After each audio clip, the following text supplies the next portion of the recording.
again, I mean, with all the good that surrounded the program here in the last 24, 48 hours, there's also been some, some sad things that have occurred in that respect. You talk about, winning a national championship and everything that goes into it and everybody that's needed in that respect. It's a sad thing to see a player such as Alberto Mendoza decide to go into the portal and has committed to go to Georgia Tech. And this is what I said on the other night about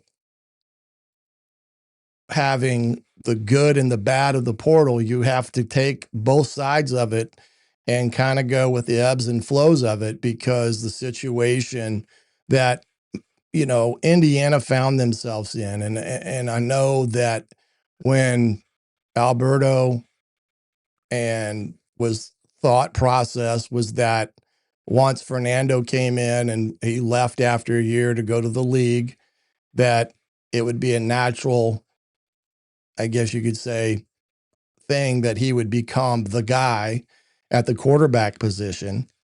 And then Indiana goes and takes Josh Hoover from TCU, who's thrown for over 9,000 yards and has played 3 straight years in the Big 12, is probably going to be the next year's starter.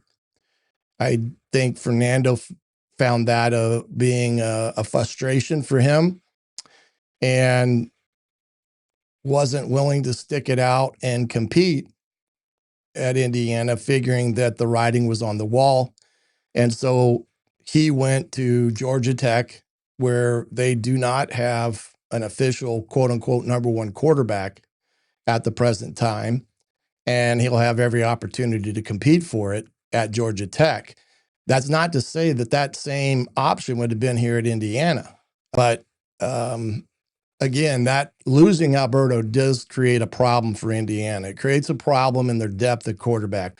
And then after that, you've got basically first-year quarterbacks, Bell and a couple walk-ons there, I believe, that there is a deficit there at the quarterback position. And now Indiana will probably have to try to find a portal quarterback to potentially come in and be a backup, and probably going to have to take a chance, and hopefully they find somebody that has more than 1 year that can go out and compete and so forth for that.